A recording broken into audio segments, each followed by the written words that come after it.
உங்களுக்கு வந்தா மட்டும் ரத்தம், மற்றவங்களுக்கு வந்தா என்ன தக்காளி சட்னியா? நல்லா இருக்கேப்பா அவங்க நியாயம். இப்படி தாங்க ஆர்ஜே பாலாஜியை பார்த்து நிறைய பேர் சொல்லிட்டு வந்துட்டு இருக்காங்க. இதுக்கான காரணம் என்ன அப்படின்னா, சொர்க்கவாசல் ட்ரெய்லர் லான்ச்சில் இவர் பேசின விஷயம் தாங்க. இவர் என்ன தெரியுமா சொல்லியிருக்காரு?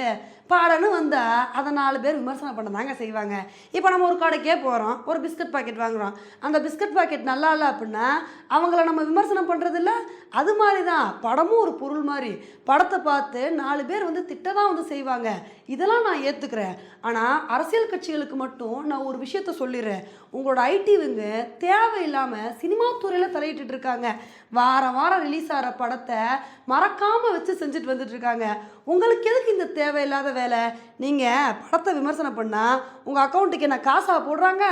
அதனால் நீங்கள் பேசாமல் போய் உங்களோட அரசியல் வேலைகளை பாருங்கள் பாஸு. ஏன் தேவையில்லாமல் சினிமாவுக்கு வரீங்க அப்படின்னு இது மாதிரி ஒரு விஷயத்த வந்து சொல்லியிருக்காரு. இப்போ இதுக்கு தான் நிறைய பேர் ஆர்ஜே பாலாஜியை பயங்கரமாக விமர்சனம் பண்ணிட்டு வந்துட்டு இருக்காங்க. நீங்கள் பண்ணுறது மட்டும் கரெக்டா? நீங்கள் படம் எடுக்கிறேன்ற பேரில் என்ன பண்ணுறீங்க? படத்தில் அரசியல்வாதிகளை டார்கெட் பண்ணுற மாதிரி சீன்ஸ் எல்லாம் வைக்கிறீங்களே, அப்போ அதே அரசியல்வாதிகள் உங்களோட படத்தை விமர்சனம் பண்ணக்கூடாதா? நல்லா இருக்கேப்பா அவங்க நியாயம்.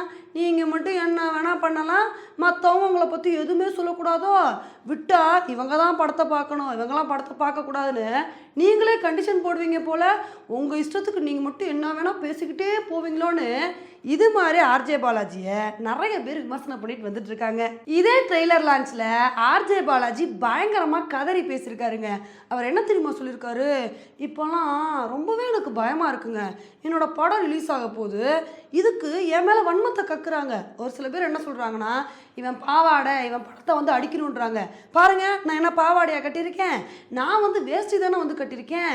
நான் பாவாடை இல்லை அப்படின்னா என் மேலே சங்கி அப்படின்னு முத்திர குத்துறாங்க. இப்போலாம் உண்மையிலே பயமாக இருக்குது.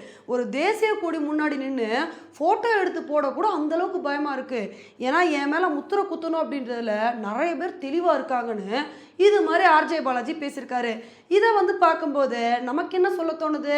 உங்கள் மேலே முத்திர குத்துறாங்க அப்படின்னா இதுக்கு முத்திர குத்துறவங்க காரணம் இல்லை, நீங்கள் இதுக்கு முன்னாடி பண்ண விஷயங்கள் தான் காரணம். ஏன்னா நீங்கள் இதுக்கு முன்னாடி படம் நடிக்கிறேன்ற பேரில் எத்தனை பேரோட மனசை காயப்படுத்துனீங்க. இதே மூக்குத்தி அம்மன் படத்தில் என்ன பண்ணீங்க?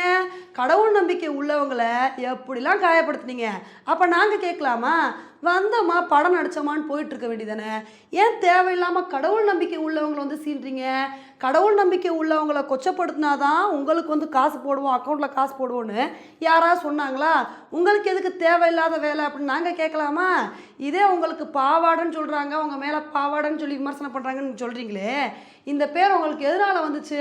மூக்குத்தி அம்மன் படத்தில் நீங்கள் எல்லா கடவுள் நம்பிக்கை உள்ளவங்களையும் விமர்சனம் பண்ணுற மாதிரி தான் படம் எடுத்தீங்க.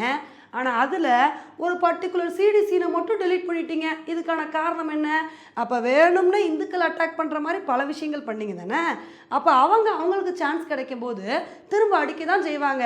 நீங்கள் ஒரு ப்ராப்பரான நடிகராக இருந்து வந்தோமா படத்தை நடித்தோமா போனோமான்னு போனீங்கன்னு வச்சுக்கோங்களேன், அதே மாதிரி மக்களும் போகிறோமா படத்தை பார்த்தோமா படம் நல்லா இருக்குன்னா நல்லா இருக்குன்னு சொல்லுவாங்க, நல்லா இல்லைன்னா நல்லா இல்லைன்னு சொல்லிட்டு போயிட்டே இருப்பாங்க. ஆனால் நீங்கள் மக்களை தேவையில்லாமல் சீனிங்க அப்படின்னா அவங்களும் ஒவ்வொரு படத்துக்கும் திரும்ப கொடுக்க தான் வந்து செய்வாங்க. இதே விஷயந்தான் கங்குவா படத்துலேருந்து எல்லாத்துக்குமே நடந்திருக்கு. அதனால படம் நடிக்கிறதுக்கு முன்னாடி எதுனாலும் யோசிச்சு நடிங்க அப்படின்றது தான் நம்மளோட கருத்தாக வந்திருக்கு. ஓகே ஃப்ரெண்ட்ஸ், இந்த ஒரு விஷயத்தை பற்றி நீங்கள் என்ன நினைக்கிறீங்க அப்படின்றத என்னோட கமெண்ட் செக்ஷனில் வந்து போடுங்க. இதே மாதிரி இன்னொரு வீடியோவில் உங்களை வந்து மீட் பண்ணுறேன். Bye friends.